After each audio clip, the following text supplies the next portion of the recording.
भाई पहले last class का रिकॉल कर लेते हैं। लास्ट क्लास में क्या क्या चीजें कर ली थी।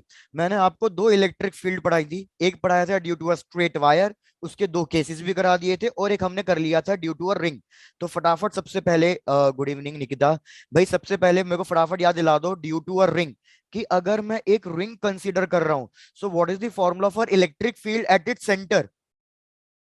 भाई सेंटर पे इलेक्ट्रिक फील्ड कितनी होगी रिंग के। जीरो। भाई very good, electric field zero होगी because equal and opposite charges repel करेंगे, कैंसिल आउट कर देंगे और जीरो आंसर आ जाएगा। लेकिन एक्सियल पॉइंट की बात करूं तो एक्सियल पॉइंट पे इलेक्ट्रिक फील्ड का फॉर्मूला क्या था। K k q q x, भाई x very good, divided by x x square plus a plus square a to the square power 3/2। 3/2। जहां पे एक्स हमारा डिस्टेंस था, ए हमारा रिंग का रेडियस था। फिर इस पे मैंने आपको दो क्वेश्चंस कराए थे। क्या क्वेश्चंस कराए थे कि यार अगर एक्स की वैल्यू बहुत बड़ी है आर से, तो उस केस में क्या होगा, हमारी जो रिंग है वो एक पॉइंट चार्ज की तरह एक्ट करने लग जाएगी।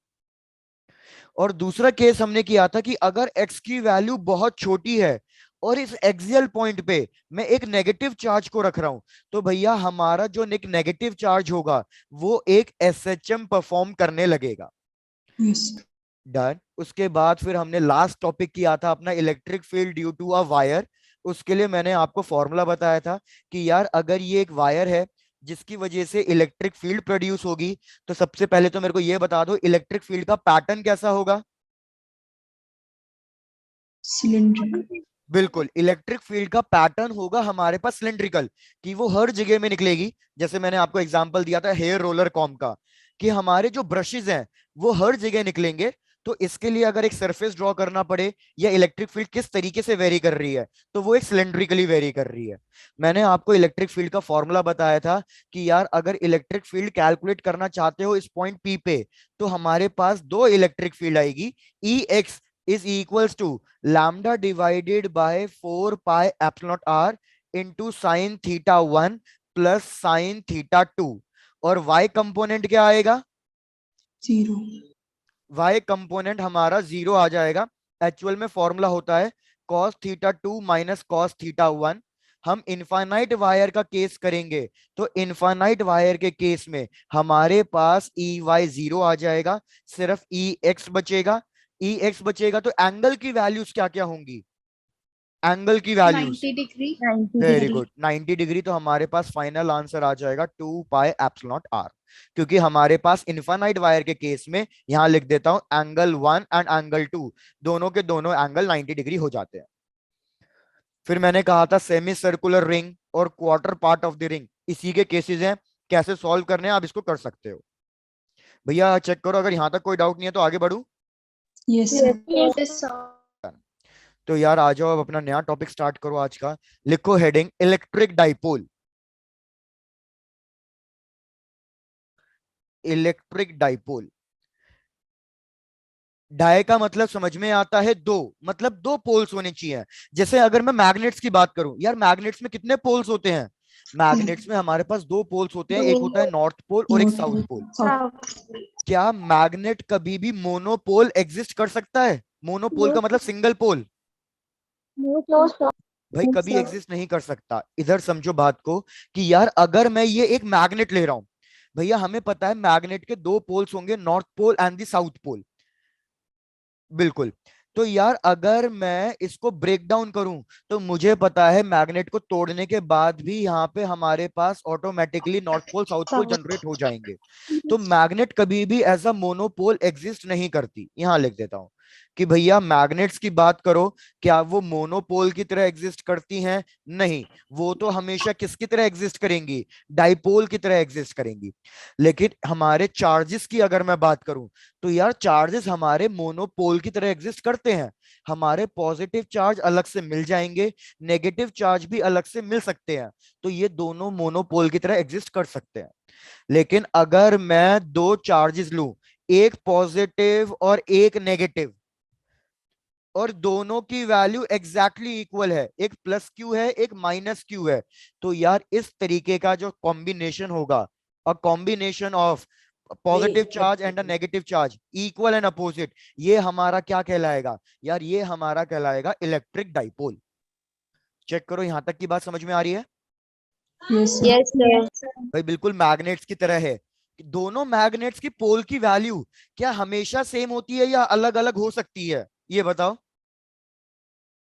अलग सर अलग अलग अलग अलग भी हो सकती है सर। भाई वेरी गुड, याद रखना मैग्नेट्स के केस में जनरली वैसे तो हमेशा दोनों पोल्स की वैल्यू सेम होगी। जैसे अगर मैं ये मैग्नेट ले रहा हूं तो नॉर्थ पोल और साउथ पोल दोनों की value generally most of the cases में सेम ही होती है। लेकिन मैं फिर भी इन दोनों की पोल्स की वैल्यू चेंज करा सकता हूं, किसी एक को वीक किसी एक को स्ट्रॉन्ग करा सकता हूं। लेकिन अगर मैंने इलेक्ट्रिक डाइपोल कह दिया तो यार फिर आपके पास कोई ऑप्शन नहीं है। इलेक्ट्रिक डाइपोल में तो दोनों चार्जेस की वैल्यू इक्वल होना जरूरी है। इन दोनों चार्जेस के बीच में कुछ ना कुछ डिस्टेंस होगा। ये डिस्टेंस बहुत छोटा डिस्टेंस होना चाहिए, लेकिन भले ही ये डिस्टेंस बहुत छोटा है, लेकिन सिंप्लीफिकेशन के लिए इन दोनों डिस्टेंस को हम 2a ले लेते हैं। याद रखना 2a का मतलब बस हमने सिंप्लीफिकेशन के लिए लिया है। क्यों लिया है? क्योंकि बाद में ना मेरे को डिस्टेंस को दो इक्वल पार्ट्स में डिवाइड करना पड़ेगा, इसलिए मैंने डिस्टेंस 2a लिया है। अदरवाइज ये 2a डिस्टेंस क्या होगा, हमेशा बहुत छोटा डिस्टेंस होना चाहिए। तो यार इलेक्ट्रिक डाइपोल की डेफिनेशन लिख लो। इलेक्ट्रिक डाइपोल की डेफिनेशन क्या होती है? Two equal and opposite charge placed at a very small distance. Please लिख लो, यहां साइड में मैं लिख रहा हूं, two equal and opposite charges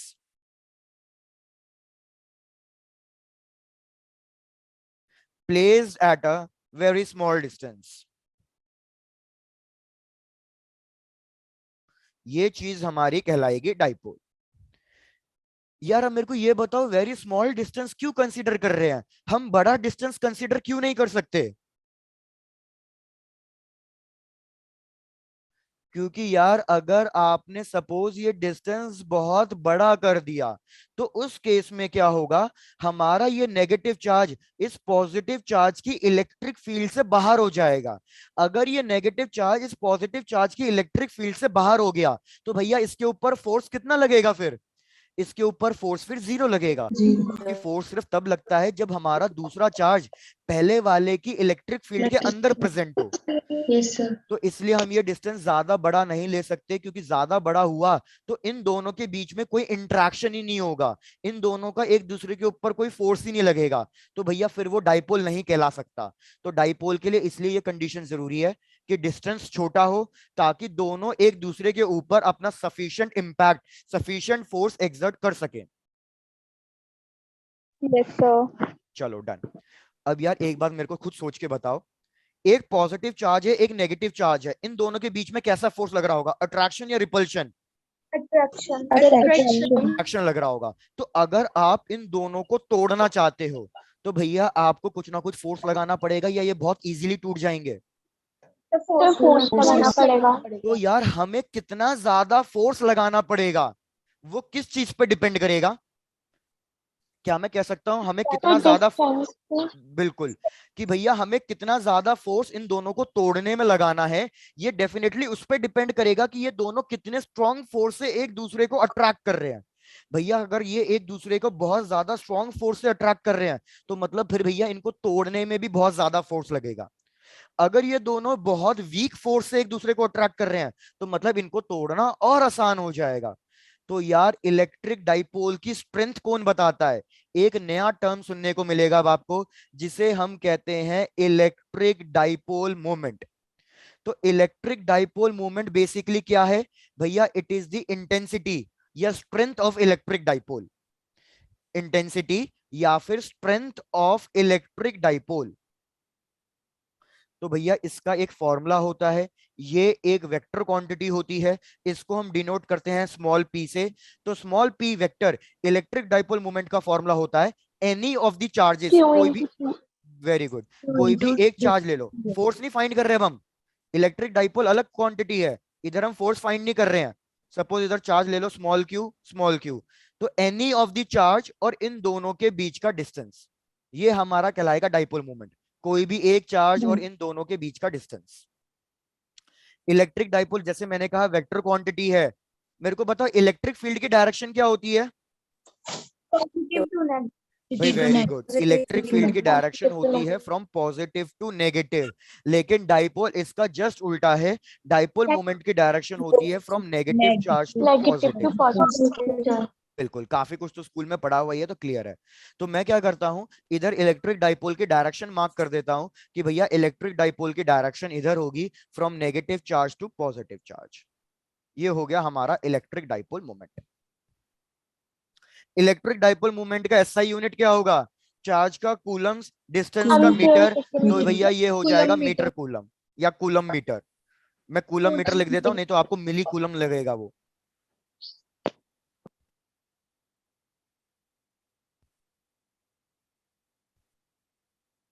done. Done, चलो बढ़िया। तो यार अब हमारा टारगेट क्या है, हमारा टारगेट है कि इस इलेक्ट्रिक डाइपोल को, हाँ बिल्कुल सुजल आप ये भी कह सकते हो एम्पेयर सेकेंड मीटर, क्योंकि कूलम्स एक्चुअल में कोई डायमेंशन नहीं होता, यूनिट तो है, डायमेंशन नहीं है। डायमेंशन के टर्म्स में अगर मैं पूछूं आपसे तो कूलम को लिखते हैं हम एम्पेयर इंटू सेकेंड, तो ampere into second into metre, बिल्कुल ये भी चलेगा। हाँ, तो यार अब हम क्या फाइंड करना चाहते हैं कि ये डाइपोल की वजह से कितनी इलेक्ट्रिक फील्ड प्रोड्यूस होगी किसी एक पर्टिकुलर पॉइंट पे, क्योंकि पॉजिटिव चार्ज अपनी इलेक्ट्रिक फील्ड लगाएगा, नेगेटिव चार्ज अपनी इलेक्ट्रिक फील्ड लगाएगा, और हमें साफ क्लियर है कि पॉजिटिव की इलेक्ट्रिक फील्ड और नेगेटिव की इलेक्ट्रिक फील्ड दोनों अपोजिट डायरेक्शंस में होंगी। तो नेट इलेक्ट्रिक फील्ड निकालेंगे और चेक करेंगे कि नेट इलेक्ट्रिक फील्ड कितनी कितनी आ रही है अलग अलग केसेस में। सबसे पहले अब आप मेरे को एक लास्ट चीज और बता दो, इलेक्ट्रिक डाइपोल आपने केमिस्ट्री में पढ़ा है या नहीं पढ़ा है?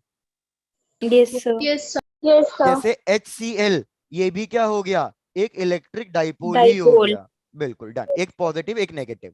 चलो, तो भैया हमारा टारगेट क्या है, यहां लिख रहा हूं, अब हमें फाइंड करनी है electric field due to an electric dipole.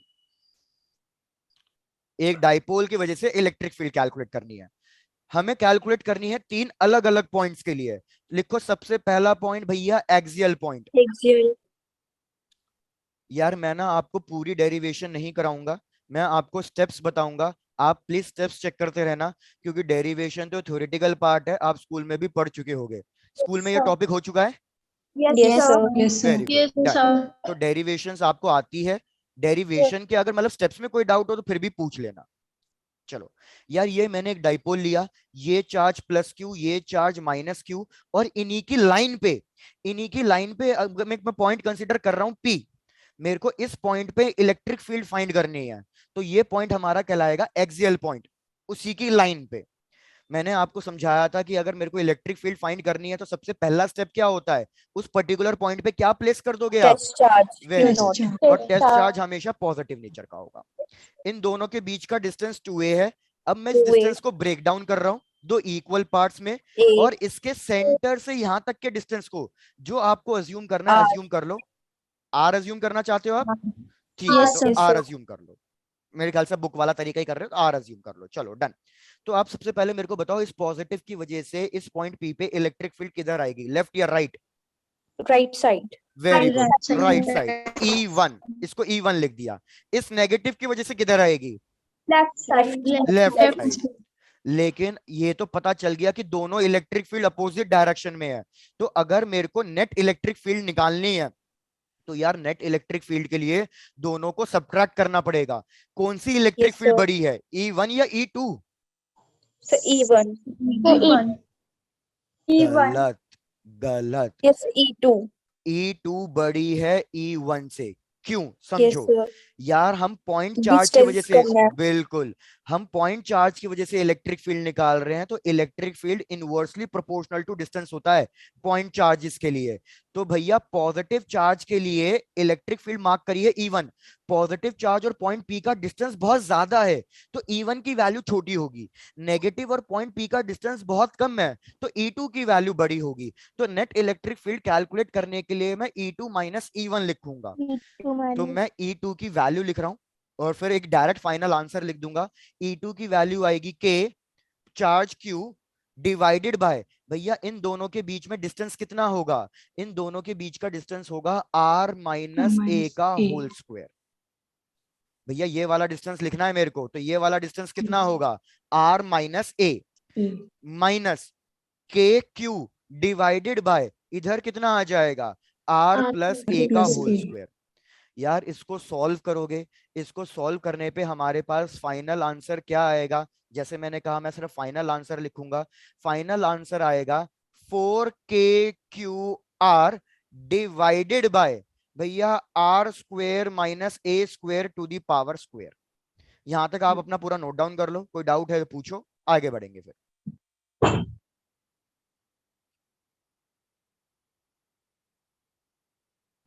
Sorry, ये आएगा हमारा a, 4QKA divided by r square minus a square to the power 2।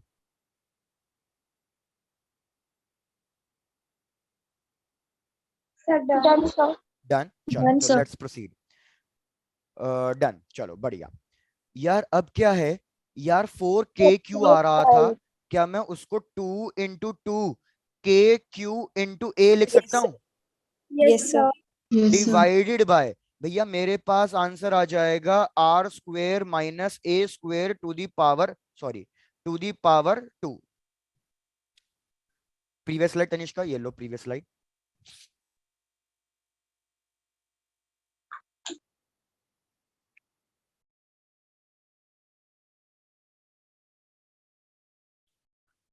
चलो अब यार ये चीज चेक करो, 2Q into A, ये किस चीज का फॉर्मूला बन जाएगा?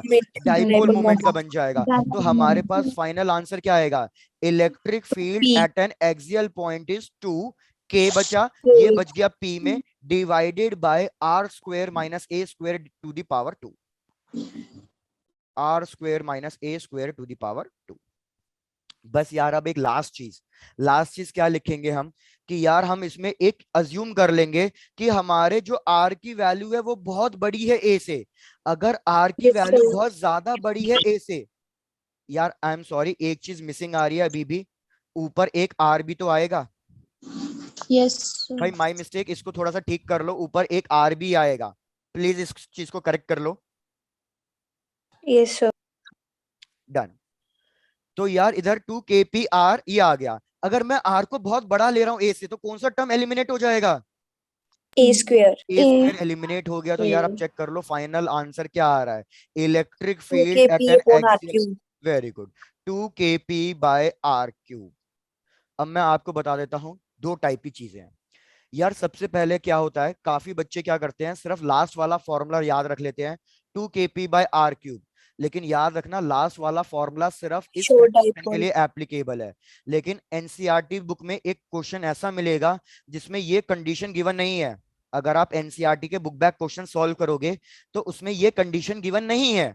तो उस केस में काफी बच्चे डायरेक्टली ये फॉर्मूला यूज करके आंसर निकालने की कोशिश कर रहे हैं, तो आंसर गलत आएगा। भैया उस केस में फिर आपको ये ऊपर वाला फॉर्मूला यूज करना है।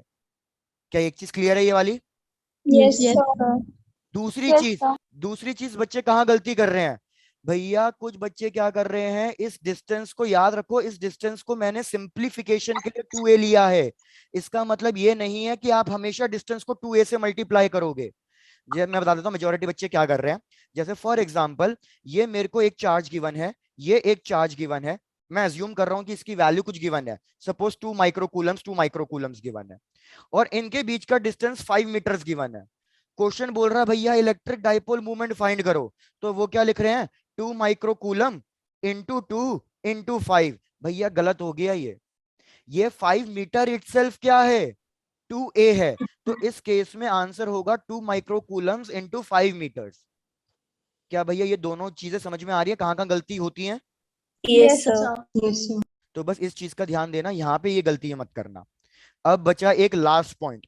यार ये तो हमने ना मैग्नीट्यूड कैलकुलेट कर लिया, 2KP बाय आर क्यूब, लेकिन अब मेरे को डायरेक्शन भी फाइंड करनी है। तो बस एक लास्ट चीज और सुन लो, डायरेक्शन बहुत इंपॉर्टेंट है इस केस में, ये इस पे क्वेश्चन आता ही आता है। मेरे को बताओ, मैंने बताया था E2 बड़ा है E1 से, तो नेट इलेक्ट्रिक फील्ड की डायरेक्शन क्या आएगी? क्या मैं कह सकता हूँ नेट इलेक्ट्रिक फील्ड की direction Yes, left sir. Hand side Left आएगी? side. Left side. Very good, net electric field की डायरेक्शन लेफ्ट साइड है, डाइपोल मोमेंट की डायरेक्शन चेक करो। So left side negative to very positive. Good, वो भी left side है। तो यार इस केस में मैं क्या कहूंगा कि जो मेरी नेट इलेक्ट्रिक फील्ड और डाइपोल मूवमेंट है वो दोनों की डायरेक्शन एग्जैक्टली सेम आ रही है। तो यहाँ पे ये चीज लिख लो कि they both are parallel to each other and angle इन दोनों के बीच में कितना होगा, 0 डिग्री होगा। 0.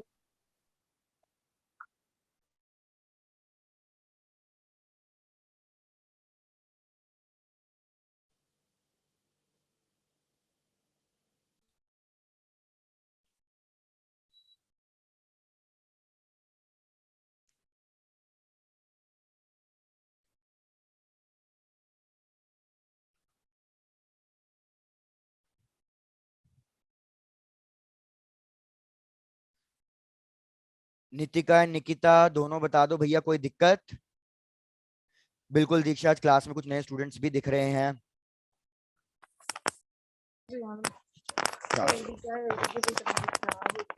अरे भैया माइक अनम्यूट हो गया है। अंकिता, चलो लेट्स कंटिन्यू। यार अब हमारा नेक्स्ट केस है इक्वेटोरियल पॉइंट। इक्वेटोरियल पॉइंट का मतलब क्या होता है? परपेंडिकुलर वाला पॉइंट। याद रखना, इक्वेटोरियल Yes, पॉइंट का मतलब परपेंडिकुलर वाला पॉइंट। perpendicular. तो यार हमने डायग्राम कुछ इस तरीके से ड्रॉ किया कि ये मेरा पॉजिटिव चार्ज, फिर से वही स्मॉल क्यू, ये नेगेटिव चार्ज, फिर से वही माइनस क्यू, इन दोनों के बीच का डिस्टेंस 2a, तो ये वाला डिस्टेंस ये वाला डिस्टेंस a। इसके किसी एक परपेंडिकुलर पॉइंट पे, मतलब यहाँ पे एंगल 90 डिग्री बन रहा है, इसके किसी एक परपेंडिकुलर पॉइंट पी पे भैया मेरे को फाइंड करनी है नेट इलेक्ट्रिक फील्ड। इस डिस्टेंस को कुछ ना कुछ ले लेते हैं भैया, इस डिस्टेंस को मैं ले लेता हूं x। r ले रहे हो, चलो r ले लो, कोई बात नहीं, r ले लो, r ले लिया। तो लेट्स ट्राई टू कैलकुलेट। भैया पॉइंट पी पे सबसे पहले हमने प्लेस किया टेस्ट चार्ज। तो मेरे को बताओ पॉजिटिव की वजह से इलेक्ट्रिक फील्ड किधर लगेगी? रिपेल होगा, तो कह सकता हूँ इलेक्ट्रिक फील्ड इधर लगेगी। Yes. डन। इसका नाम मैंने दे दिया E1। भैया नेगेटिव की वजह से इलेक्ट्रिक फील्ड किधर लगेगी? इलेक्ट्रिक फील्ड नीचे की तरफ लगेगी, बिकॉज नेगेटिव चार्ज तो इसको अट्रैक्ट करेगा। ये इलेक्ट्रिक फील्ड हो गई E2। ये दोनों इलेक्ट्रिक फील्ड की वैल्यू सेम आएगी या अलग अलग आएगी? अलग अलग. तो भैया याद रखो, ये दोनों इलेक्ट्रिक फील्ड की वैल्यू सेम आएगी। Same. क्यों, समझा देता हूं। Electric Distance. Field due to a point charge का फॉर्मूला k क्यू बाय जो भी डिस्टेंस होगा, डिस्टेंस का स्क्वायर, डिस्टेंस को x लिख रहा हूं सपोज, तो x का स्क्वायर। तो इधर चेक करो, इधर चार्ज की वैल्यू कितनी है? q है। इधर डिस्टेंस कितना है? सपोज ये x है, तो k q by x square आएगा इसकी वजह से। Yes, sir. भैया अगर ये वाला डिस्टेंस x है तो याद रखना ये वाला डिस्टेंस भी x होगा। क्यों?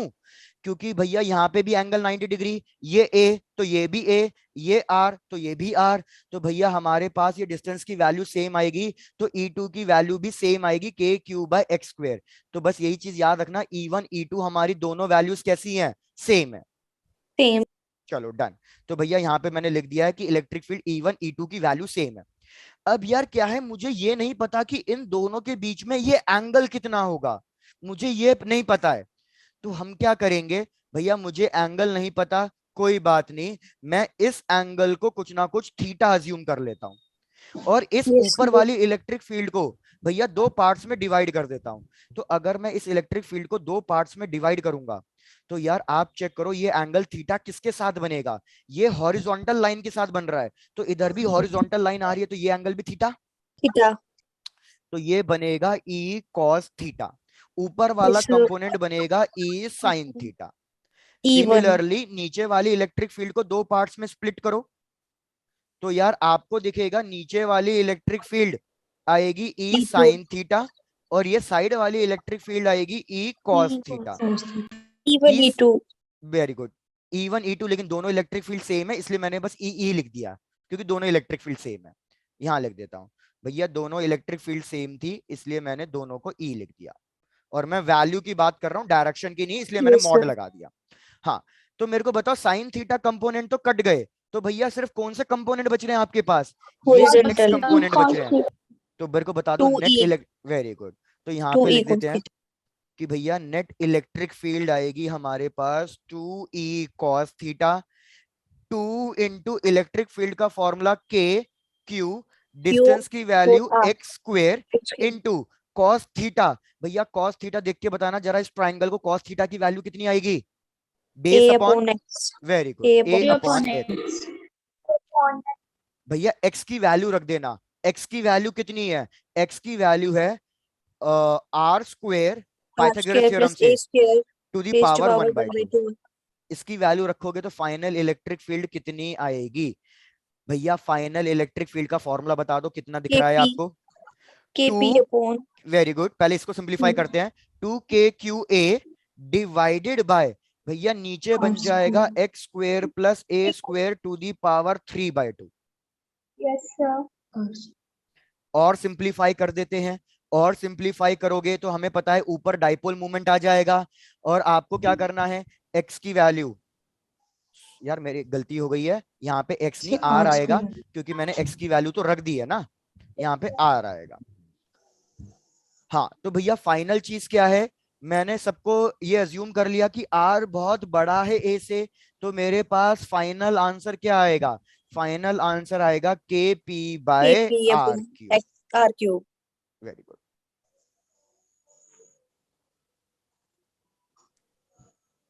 मेरे को ऐसा लगा सबको क्लियर नहीं है। आदित्य आप चेक करो, Akanksha, Deepali, Harmanjeet Sir, clear. Clear है? डन, बढ़िया। सर यहाँ पे आपने a/2 भी तो लिखा हुआ है, तो 2 से 2 कैंसिल नहीं हो जाएगा?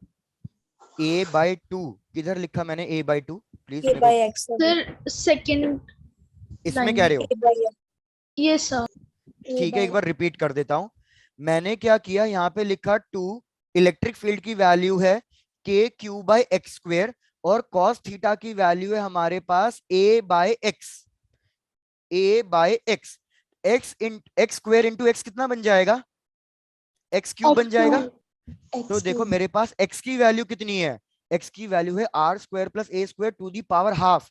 तो अगर मैं x क्यूब पूछूं तो x क्यूब हो जाएगा r square plus a square to the power 3/2। 3/2. यहाँ पे 3 मल्टीप्लाई हो जाएगा बस। तो वही चीज मैंने यहाँ लिख दी है। यस सर वो पहले आपने a/x को थोड़ा सा 2 की तरह हाँ लिखा 2 की था। तरह लग रहा था, वही मैं समझ गया था। डन, चलो। हाँ अब इसमें क्या मुद्दा है, अब वो डिस्कस करते हैं। भैया सबसे पहली चीज तो हमें एक रिलेशन मिल गया। क्या रिलेशन मिल गया?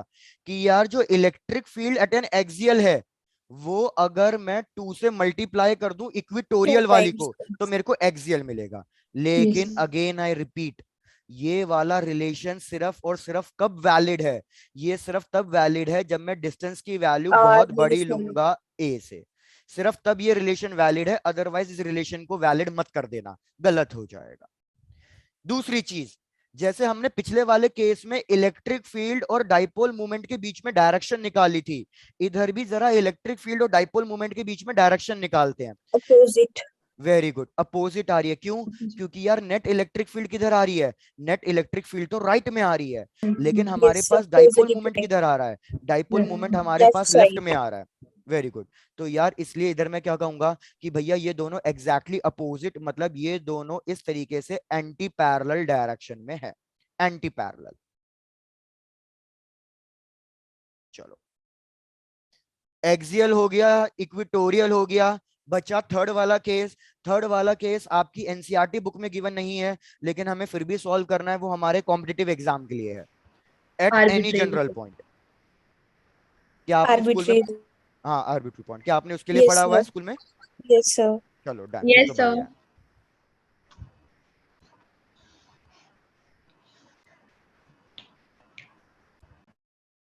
बढ़िया है। डन, चलो तो लेट्स प्रोसीड। भैया थर्ड वाला, एट एनी जनरल पॉइंट। अब यार इसको सॉल्व करने के ना बहुत सारे मेथड्स हैं, लेकिन हम क्या करेंगे, हम वेक्टर्स वाला मेथड अडॉप्ट करेंगे, क्योंकि वेक्टर्स वाला मेथड मेरे को थोड़ा सा ज्यादा सिंपल लगता है, और आपको भी इनफैक्ट सिंपल ही लगेगा, और मेजॉरिटी हर जगह वेक्टर्स वाले मेथड से ही पढ़ाया भी जाता है। तो भैया एक बार बस डायग्राम को अच्छे से एनालाइज करना। ये मैंने ड्रॉ किया। अब की बार मैं यहाँ पे ले रहा हूँ नेगेटिव चार्ज, यहाँ पे ले रहा हूँ पॉजिटिव चार्ज, ये Q, ये -Q, और किसी भी एक जनरल पॉइंट पे, ये मेरा जनरल पॉइंट है पॉइंट P, इस पे मैं इलेक्ट्रिक फील्ड फाइंड करना चाहता हूं, और ये एंगल बना रहा है कुछ ना कुछ थीटा। तो भैया आओ देखो क्या सॉल्व करना है। सबसे पहले मेरे को बताओ डाइपोल मूवमेंट की डायरेक्शन क्या दिख रही है आपको? Right. Right very side. Good. तो क्या करो भैया, सबसे पहले है ना डाइपोल मोमेंट की डायरेक्शन मार्क कर दो इस पॉइंट को स्टार्टिंग लेके। तो क्या मैं इस तरीके से मार्क कर सकता हूं कि भैया डाइपोल मोमेंट मेरा जा रहा है राइट साइड। Yes. Yes. अब dipole Yes, sir. Moment vector quantity है, डाइपोल मोमेंट वेक्टर क्वांटिटी है, तो आप इसको दो पार्ट्स में स्प्लिट कर सकते हो। तो मैं क्या कर Yes. रहा हूं, इसको दो पार्ट्स में स्प्लिट कर रहा हूं। Perpendicular. तो एक इधर बिल्कुल परपेंडिकुलर कंपोनेंट्स, एक पार्ट आएगा इसी के ऊपर और एक पार्ट आएगा इसके जस्ट परपेंडिकुलर। भैया मेरे को दिख रहा है एंगल ऊपर वाले के साथ बन रहा है, तो ऊपर वाला कंपोनेंट क्या बनेगा, P cos P theta. Cos theta, और नीचे वाला कंपोनेंट क्या P बनेगा, sin theta. P sine theta. Done. अब आप मेरे को ये बताओ, जो ये पॉइंट P है, ये P cos थीटा के लिए कैसा पॉइंट आ रहा है और P sin थीटा के लिए कैसा पॉइंट आ रहा है। ये क्या मैं कह सकता हूं कि ये जो P है, ये P cos थीटा Axial. के लिए एक्सियल पॉइंट आ रहा है, Axial. क्योंकि उसी की Yes. लाइन पे है। और यही पॉइंट P sin थीटा के लिए क्या आ रहा है, Equatorial इक्वेटोरियल angle. पॉइंट आ रहा है, क्योंकि ये एग्जैक्टली उसके परपेंडिकुलर चल रहा है भैया, 90 डिग्री पे चल रहा है। पहले सब लोग यहां तक प्लीज कंप्लीट करो, फिर आगे देखते हैं।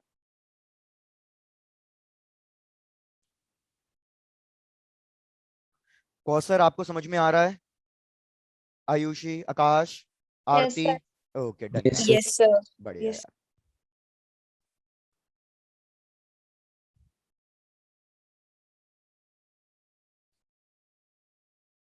सर ये रिपीट कर दो एक बार। दीक्षा रिपीट करना है, वेरी गुड। चलो दीक्षा, हमने क्या किया, मेरा ये डाइपोल की डायरेक्शन थी, ये है मेरा डाइपोल जो राइट साइड था। राइट साइड क्यों था, क्योंकि डाइपोल की डायरेक्शन नेगेटिव से कहां तक जाती है, पॉजिटिव पॉजिटिव। तक जाती है। मैंने इस डाइपोल को दो पार्ट्स में तोड़ दिया, वेक्टर क्वांटिटी है, आप इसको स्प्लिट कर सकते हो। इन दोनों के बीच में एंगल कितना होगा, हम कंपोनेंट्स हमेशा 90 डिग्री के एंगल पे निकालते हैं। अब क्या था, मेरे को एंगल ऊपर वाले के साथ गिवन था, तो जिसके साथ एंगल बनता है वो वाला कंपोनेंट क्या होता है, कॉस थीटा, और जो दूसरा वाला कंपोनेंट होता है वो क्या बनता है, साइन थीटा। अब दीक्षा मेरे को एक बार बता दो, एक्सियल का मतलब क्या था।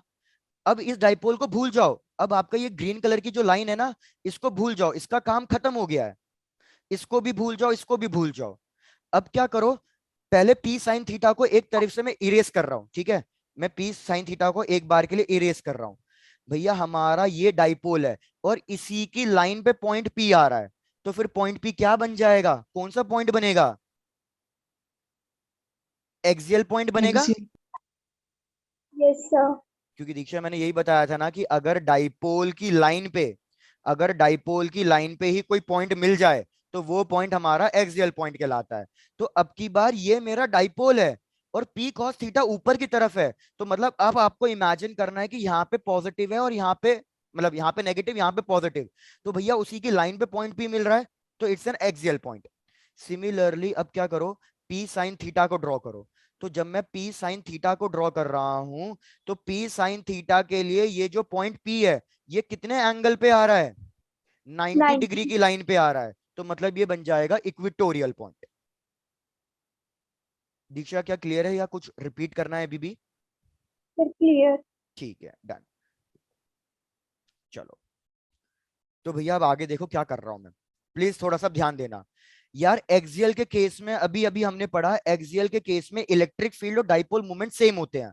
तो पी कॉस थीटा के लिए इलेक्ट्रिक फील्ड पॉइंट पी पे मार्क करूंगा तो किधर आएगी, भैया पॉइंट पी की वजह से, पी कॉस थीटा की वजह से इलेक्ट्रिक फील्ड मार्क करूंगा तो इसी की डायरेक्शन में आनी चाहिए। डाइपोल मूवमेंट ऊपर की तरफ है, तो इलेक्ट्रिक फील्ड भी किधर आनी चाहिए, ऊपर की तरफ आनी ऊपर चाहिए। की तरफ. Very good. लेकिन हमने देखा इक्विटोरियल पॉइंट के लिए, इक्विटोरियल Opposite पॉइंट के लिए कैसे होते हैं, अपोजिट। तो अगर opposite. पी साइन थीटा नीचे जा रहा है तो इलेक्ट्रिक फील्ड किधर जानी चाहिए, से इसके ऊपर की opposite. तरफ, इसके एग्जैक्टली ऊपर. अपोजिट। सिंस इन दोनों के बीच में एंगल 90 है, तो इन दोनों इलेक्ट्रिक फील्ड के बीच में भी एंगल कितना होना चाहिए, 90 होना 90. चाहिए। 90 degree. मैं यहाँ पे वैल्यू लिख रहा हूं, आप चेक करना। भैया E1 की वैल्यू, E1 एक्सियल पॉइंट की इलेक्ट्रिक फील्ड है, E1 एक्सियल पॉइंट की इलेक्ट्रिक फील्ड है, तो इसके लिए फॉर्मूला होता है 2kp, लेकिन इधर P की जगह P cos थीटा आ जाएगा, बाकी सब कुछ सेम। भैया ये डिस्टेंस आपको गिवन होगा, ये डिस्टेंस में R ले रहा हूं, तो बाय R3। Yes.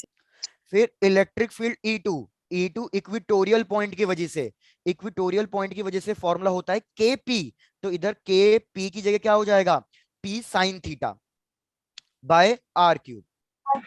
10 से 5.5 मेरी स्क्रीन 5.5 क्यों आया?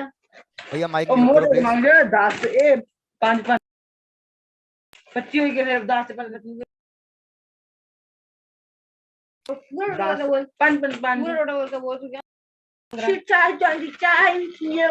35 हो गया हमारा।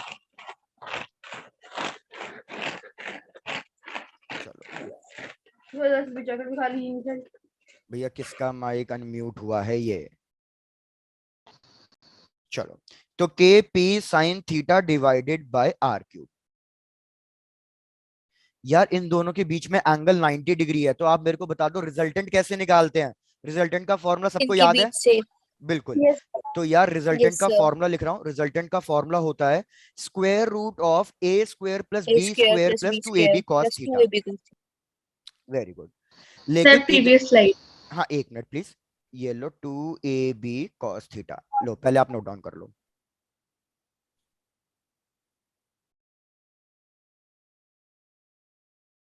Sir done. Done Manvi, good. तो यार इधर तो E1 E2 के बीच में एंगल 90 डिग्री है, cos 90 होता है 0, तो भैया ये टर्म पूरा का पूरा कैंसिल आउट हो जाएगा। तो मैं लिखूंगा ई नेट की वैल्यू हो जाएगी E1 square plus E2 square. यार यहाँ पे E1 की वैल्यू रख देना जो अभी हमने पीछे रखी है, E2 की वैल्यू रख देना और उन दोनों को सॉल्व कर लेना। क्या इतना काम हो जाएगा? Yes sir. डन। तो मैं डायरेक्टली फाइनल आंसर लिख दूं? Yes sir. डन। या सॉल्व करना आपका काम है, मैं फाइनल आंसर लिख रहा हूं। फाइनल आंसर आएगा k P by are cube into bracket में 1+3 cos स्क्वायर थीटा, और ये आएगा सब कुछ स्क्वायर रूट के अंदर। ये है final answer, K P by are cube into 1+3 cos square theta. Sir previous slide. ये लो।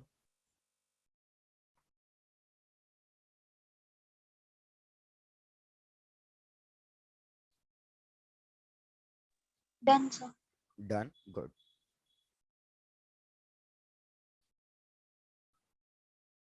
Done sir. तो डन। अच्छे से अब चेक कर लो कि भैया इक्वेटोरियल पॉइंट, एक्सियल पॉइंट और जनरल पॉइंट तीनों क्लियर हैं। तो मैं आपको इस पे क्वेश्चंस दे रहा हूं, अब चेक करना क्वेश्चन सॉल्व हो रहे हैं या नहीं हो रहे हैं।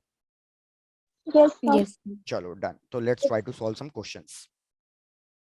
भैया एक तो ये क्वेश्चन सबसे कॉमन क्वेश्चन है जो बहुत बार रिपीटिव सा आता है। क्वेश्चन की भावनाएं समझो। क्वेश्चन कह रहा है कि भैया ये हमारे पास एक इक्विलैटरल ट्राइंगल गिवन है और इस तरीके से चार्जेस गिवन है।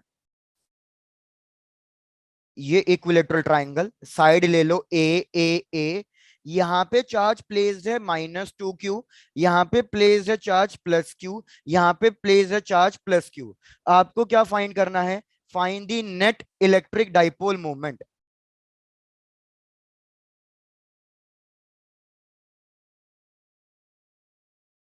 ये आपके एक बोर्ड एग्जाम या स्कूल एग्जाम के लेवल का क्वेश्चन हो गया।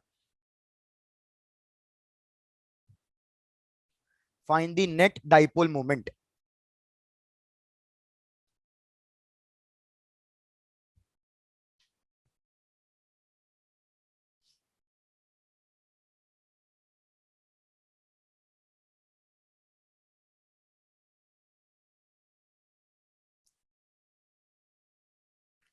पहले मेरे को ये चेक करके बताओ क्या ये इलेक्ट्रिक डाइपोल बन भी रहे हैं या नहीं बन रहे हैं?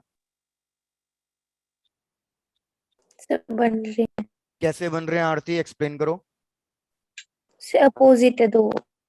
लेकिन इक्वल भी तो होने चाहिए भैया। डाइपोल की डेफिनेशन तो यही है, two equal and opposite charges. इधर +q है लेकिन इधर -2q है, इधर +q है लेकिन इधर -2q है, तो डाइपोल बन कैसे रहा है?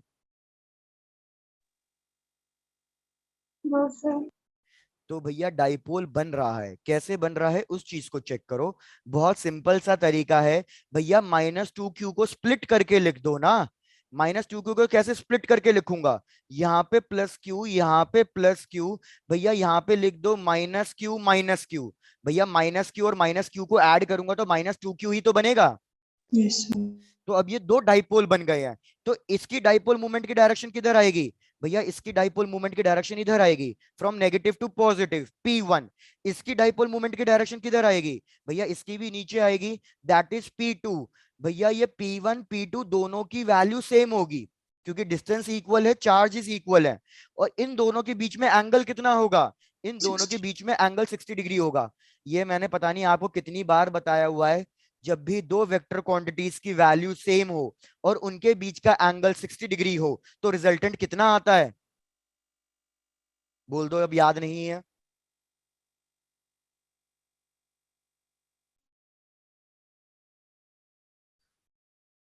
नालायकों, भैया ये याद रख लो, यहां पे लिख रहा हूं फिर से, ये तीन एंगल्स के लिए वैल्यूज आपको याद होनी चाहिए, क्योंकि एग्जाम में बार बार सॉल्व नहीं करना है हमें। अगर दो वेक्टर क्वांटिटीज हैं, सपोज कुछ भी ले ला हूं, फोर्स, दोनों की वैल्यू सेम है, इधर भी फोर्स 10 न्यूटन तो ऊपर भी फोर्स 10 न्यूटन, और इनके बीच का एंगल 60 डिग्री है, तो याद रखना रिजल्टेंट, जो रिजल्टेंट आएगा वो √3 टाइम्स आता है, और वो इनका एंगल बाइसेक्ट करके निकलेगा। तो जो रिजल्टेंट होगा that will be equals to √3f, और वो एंगल को बाइसेक्ट करेगा 30 डिग्री 30 डिग्री। ये मैंने एंगल 60 डिग्री के लिए बताया। दूसरा याद रखो किसके लिए, 90 डिग्री के लिए। तीन एंगल्स के लिए याद रखना है बस, ज्यादा भी कुछ नहीं करना। अगर दोनों की वैल्यू सेम है और ये दोनों 90 डिग्री पे प्लेस्ड है, तो भैया अब आपके पास जो रिजल्टेंट है, याद रखना वो √2 टाइम्स आएगा, √2 times. And as usual resultant angle को बाइसेक्ट करेगा, क्योंकि दोनों वैल्यू सेम है, तो इधर भी एंगल 45, इधर भी एंगल 45।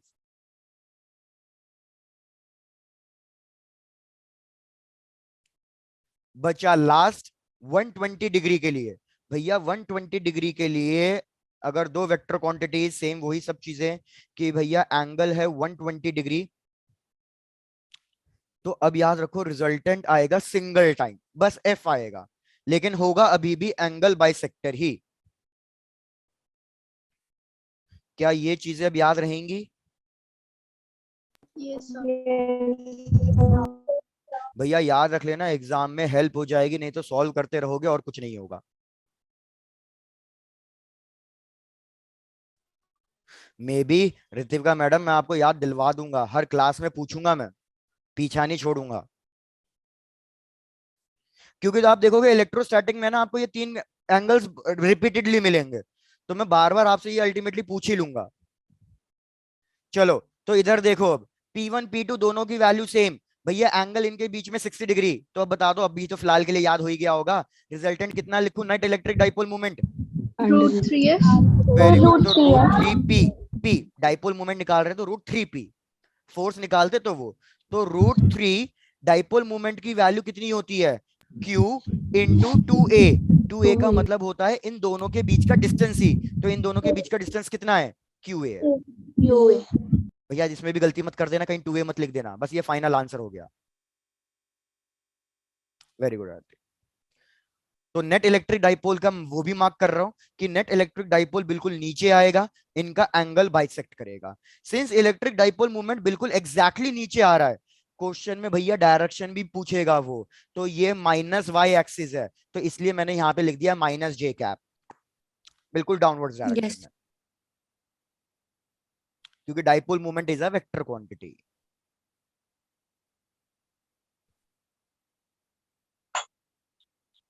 Done. डन। एक कर रहे हैं। कर रहे हो, कर लो।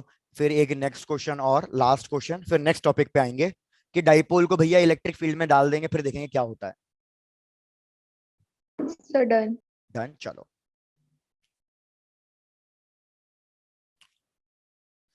जो भैया देखते हैं क्वेश्चन की भावनाओं को। सॉरी,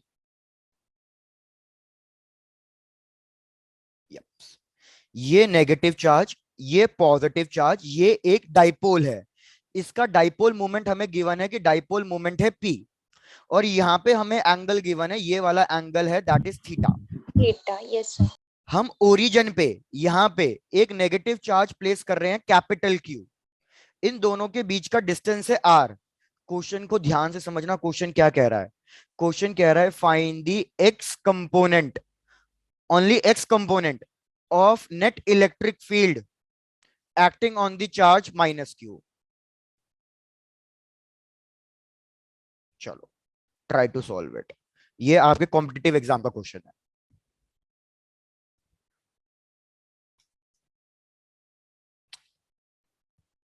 तो पहले आप ही ट्राई करो, 2 मिनट लो आराम से। क्वेश्चन सिंपल है, बस थोड़ा सा एक विजुअलाइज करने वाली बात है।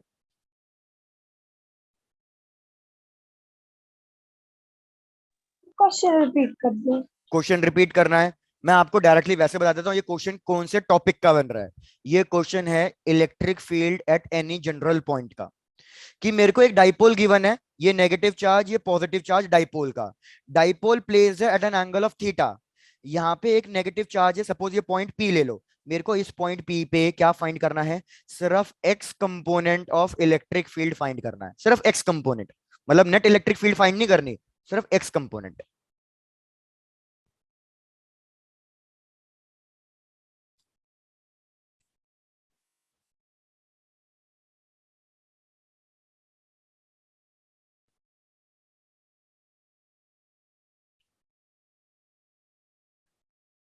चलो आओ भैया, let's try to discuss this question. क्या करना है इस क्वेश्चन में? यार सबसे पहले डाइपोल मूवमेंट की डायरेक्शन आपको पता ही है, positive to negative to positive होती है। तो मैं डाइपोल मूवमेंट इसी के अलोंग मार्क कर दूं ऊपर की तरफ। Yes sir. तो डायग्राम नीचे ड्रॉ कर रहा हूं कि ये मेरा पॉइंट है, तो डाइपोल मूवमेंट की डायरेक्शन ऊपर की तरफ आ रही है। दैट इज डाइपोल मूवमेंट मेरे को ऑलरेडी गिवन है स्मॉल पी। इस डाइपोल मूवमेंट को 2 पार्ट्स में स्प्लिट कर दो। तो भैया मैंने 2 पार्ट्स में स्प्लिट किया, तो एक आएगा राइट साइड, एक आएगा ऊपर की साइड। भैया एंगल किसके साथ बन रहा है? एंगल नीचे वाले कंपोनेंट के साथ बन रहा है। पी तो cos ये थीटा। हो जाएगा पी कॉस थीटा और ये P हो जाएगा cos P sine theta. P sin theta. Very good.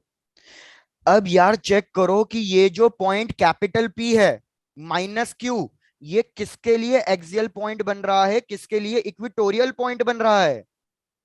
P P cos cos theta की एंड पी sin थीटा की लिक्विड।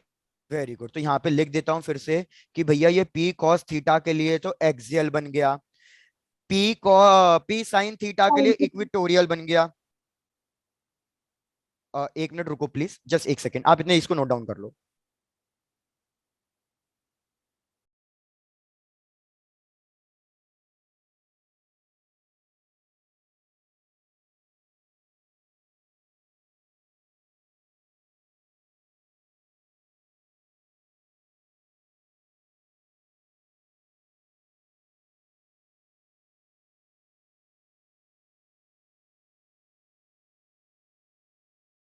हाँ, तो यार यहां तक सबने कंप्लीट कर लिया है क्या?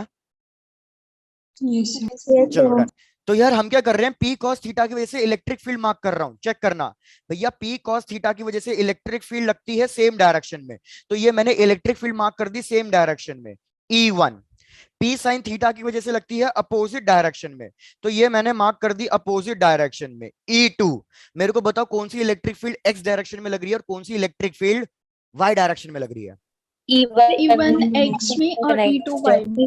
Y में। क्वेश्चन ने मेरे से सिर्फ एक्स पूछा है, तो भैया इसको काट दो। मतलब मेरे को अल्टीमेटली सिर्फ E1 की वैल्यू लिखनी है, और E1 की वैल्यू कितनी होती है? 2 KP cos theta by RQ। Very good, question खत्म। Yes sir. बढ़िया,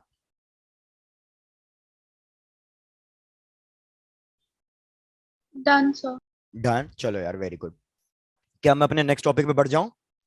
यस Yes, सर। चलो, यस सर। तो आई होप आपको इस टाइप के क्वेश्चंस क्लियर हो गए होंगे। अब बढ़ते हैं नेक्स्ट टॉपिक पे। भाई नेक्स्ट टॉपिक है dipole placed in a uniform electric field. Dipole placed in uniform electric field. आपको याद होगा यूनिफॉर्म इलेक्ट्रिक फील्ड कैसे ड्रॉ करते थे? भैया पैरेलल लाइन से ड्रॉ करते थे। और यूनिफॉर्म इलेक्ट्रिक फील्ड की खासियत क्या होती है कि यार हर जगह इलेक्ट्रिक फील्ड कैसी लगेगी? हर जगह इलेक्ट्रिक फील्ड की वैल्यू सेम लगेगी। तो हमने यही किया भैया, ये मैंने ड्रॉ कर दिया है इलेक्ट्रिक फील्ड जो कि यूनिफॉर्म है, पैरेलल लाइंस के फॉर्म में ड्रॉ कर दिया है। इसके बीच में मैंने रख दिया है बिल्कुल ऋतिविका, होमवर्क तो मैंने आपको ऑलरेडी दे रखा है, बाकी अभी इसके बारे में भी डिस्कस करते हैं, रुक जाओ। ओके, आजकल वेकेशंस भी चल रहे हैं, ये बात भी सही है। तो भैया ये मैंने एक डाइपोल प्लेस कर दिया है। डाइपोल का यहाँ पे ले लो नेगेटिव चार्ज, यहाँ पे ले लो पॉजिटिव चार्ज, और इन दोनों के बीच का डिस्टेंस 2a। तो इलेक्ट्रिक फील्ड तो भैया पॉजिटिव चार्ज से स्टार्ट होती है। तो मेरे को बताओ इस पॉजिटिव चार्ज पे फोर्स किधर लगेगा? क्या कह सकता हूँ, इस पे फोर्स राइट साइड लगेगा। Yes, sir. भैया इस नेगेटिव चार्ज पे फोर्स किधर लगेगा? इस पे फोर्स Left. लेफ्ट साइड लगेगा। भैया लेकिन इलेक्ट्रिक फील्ड की, यूनिफॉर्म इलेक्ट्रिक फील्ड की खासियत होती है कि हर जगह फोर्स सेम लगाती है। तो F1 Yes, sir. Equals to क्या हो जाएगा? F2. भैया दोनों की वैल्यू इक्वल भी है और अपोजिट भी Minus. है।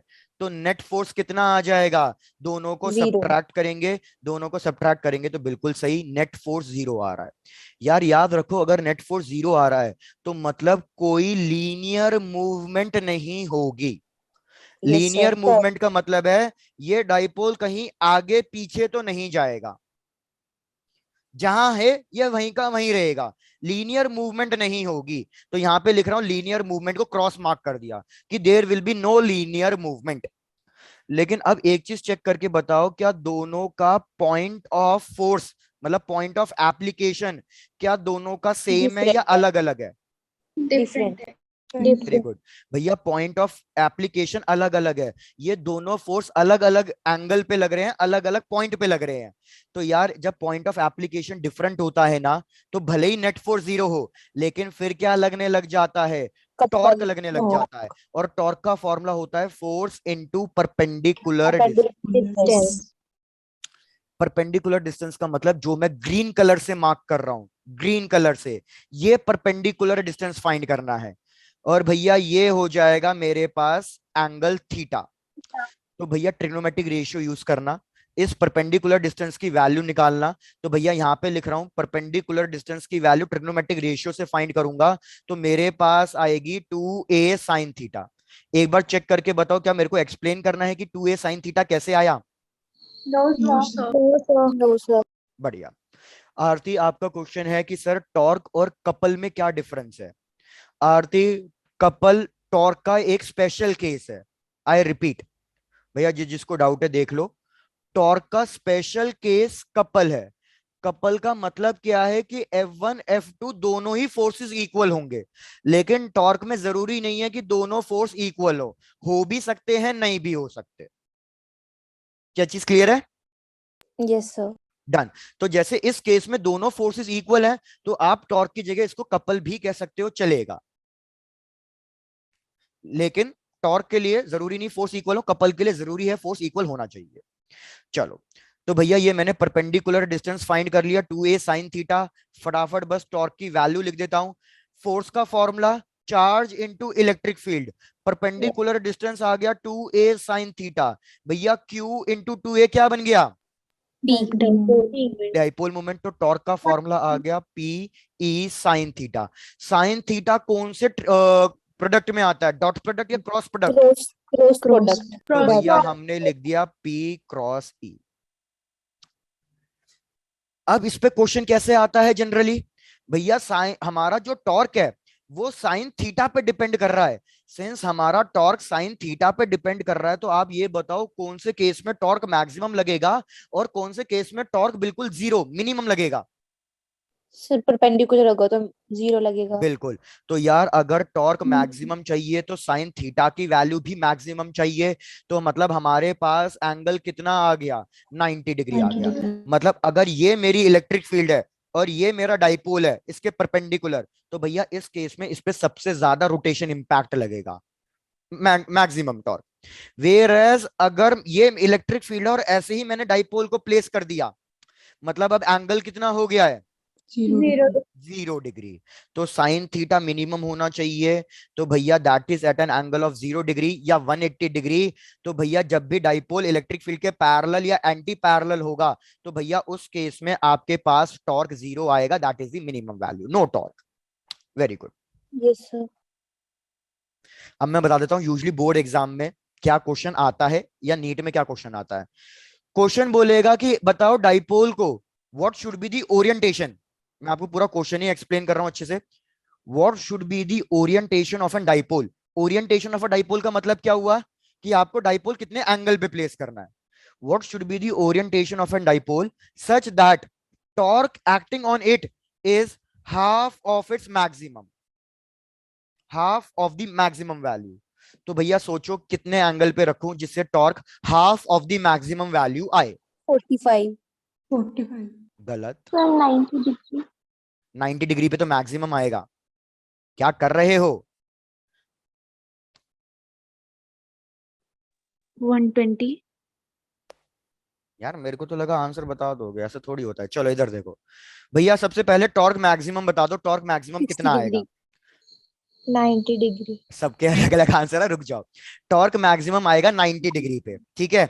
तो पीई साइन 90, तो साइन 90 की वैल्यू कितनी हो जाएगी? 1 हो जाएगी। 1. तो क्या मैं इसको लिख सकता हूँ टॉर्क मैक्सिमम पीई आएगा? Yes yes sir. सर। मेरे को टॉर्क कितना चाहिए क्वेश्चन के अकॉर्डिंग?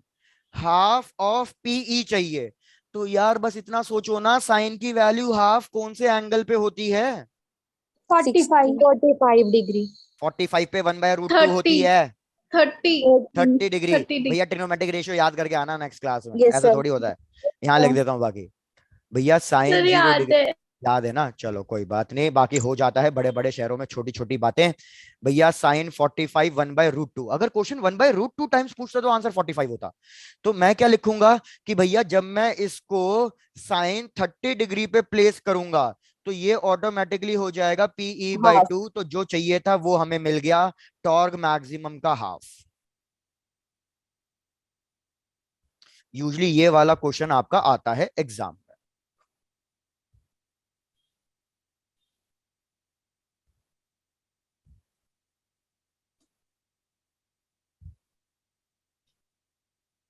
Done sir.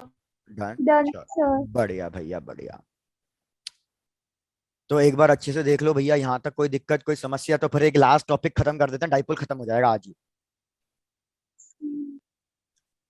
चलो आ जाओ। डन। चलो लिखो next heading, last topic, dipole placed in, non uniform. Very good, non uniform electric field.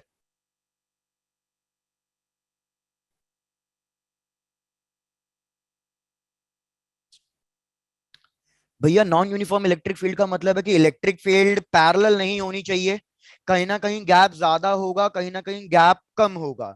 तो सपोज मैं इलेक्ट्रिक फील्ड को इस तरीके से ड्रॉ कर रहा हूं, आप चेक करना आपको भैया क्लियर हो रहा है या नहीं हो रहा है। भैया इलेक्ट्रिक फील्ड कुछ इस तरीके से ड्रॉ कर दिया मैंने।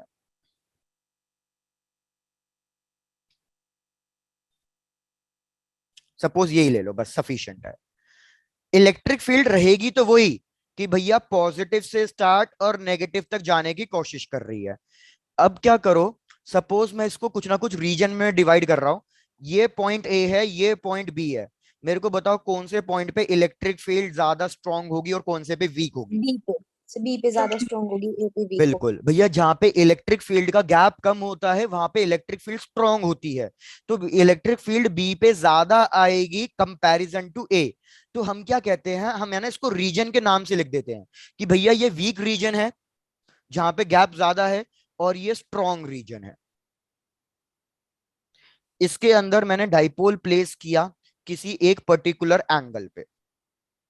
तो अब जरा फिर से सारे फोर्सेस मार्क करो, पॉजिटिव पे फोर्स किधर लगेगा और नेगेटिव पे फोर्स किधर लगेगा? भैया नेगेटिव पे फोर्स लिख दूं, इधर लगेगा। Yes, left sir. Side. Yes sir. Positive pay इधर लगेगा। Right side. Yes, yes sir. Sir. अब कौन सा फोर्स बड़ा है? क्या अब दोनों फोर्स इक्वल है या कोई छोटा बड़ा है? तो छोटा बड़ा है। F. भैया very sir good, F1 F1 बड़ा है, बड़ा है F2 F2 छोटा है। से। बड़ा है छोटा. तो अब की बार मैं F नेट लिखूंगा तो F नेट आएगा F1 minus F1 F2, minus जो F2। अब की बार जीरो नहीं होगा। तो क्या अब यस की बार लीनियर मूवमेंट होगा या नहीं होगा? Yes, sir. Yes sir. Sir. भैया अब की बार लीनियर मूवमेंट होगा, ये डाइपोल आगे या पीछे कहीं ना कहीं जाएगा, लेकिन किधर जाएगा आप ये देख के बता सकते हो। भैया F1 बड़ा है तो ये डाइपोल F1 की साइड ही मूव करेगा, तो मतलब ये Yes, sir. डाइपोल किधर मूव कर जाएगा इस क्वेश्चन में? Right side. Right right side. Side, मतलब towards strong region, towards strong region. लेकिन हमेशा आंसर स्ट्रॉन्ग रीजन नहीं होगा। मैंने कहा जो डायग्राम मैंने ड्रॉ किया है इस केस के हिसाब से ये स्ट्रॉन्ग रीजन की तरफ जा रहा है। आप क्वेश्चन के हिसाब से जज करना कि ये किधर जाएगा, टूवर्ड्स राइट, स्ट्रॉन्ग रीजन या वीक रीजन, किधर जाएगा। लेकिन अभी जैसे मैंने आपको एक्सप्लेन किया, क्या पॉइंट ऑफ एप्लीकेशन फोर्स का सेम है या अलग अलग है? अलग अलग है।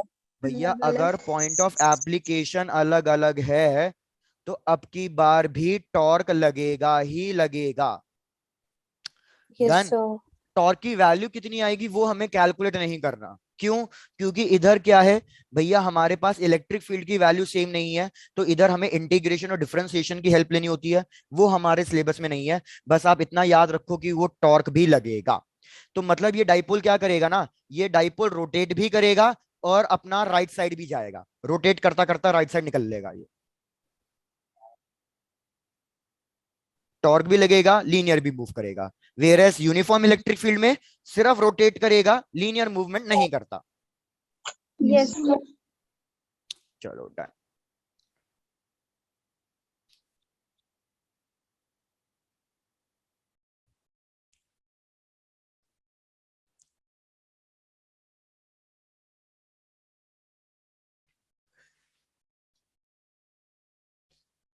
ऋतिका, आप कैलकुलेट करना चाहते हो कि सर इस पे टॉर्क फिर भी कैलकुलेट कैसे होगा? ठीक है यस सर। ऋतिका, हम है ना इसमें निकालेंगे फोर्स।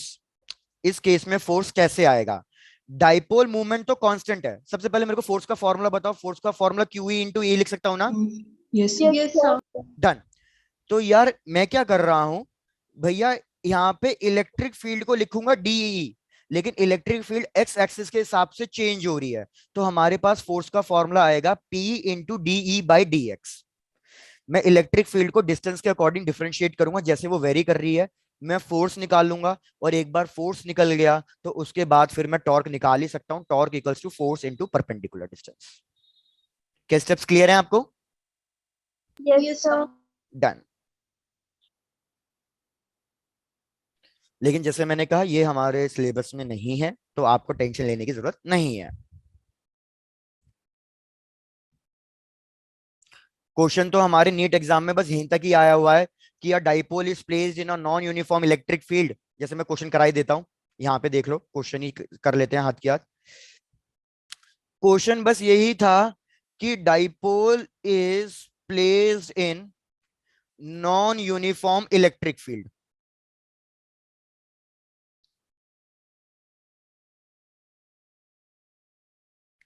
ऑप्शंस क्या थे?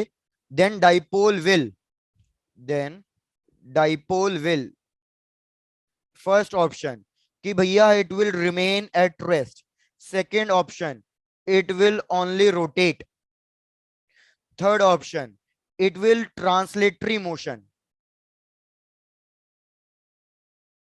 मतलब सिर्फ स्ट्रेट मूव करेगा, और हमारा ऑप्शन डी था linear as well as rotate.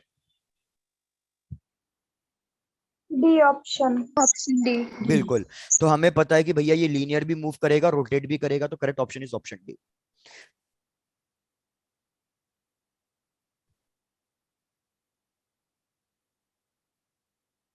Done प्रतिभा, गुड। तो भैया आज यहीं तक डाइपोल इलेक्ट्रिक फील्ड पूरा खत्म हो गया है।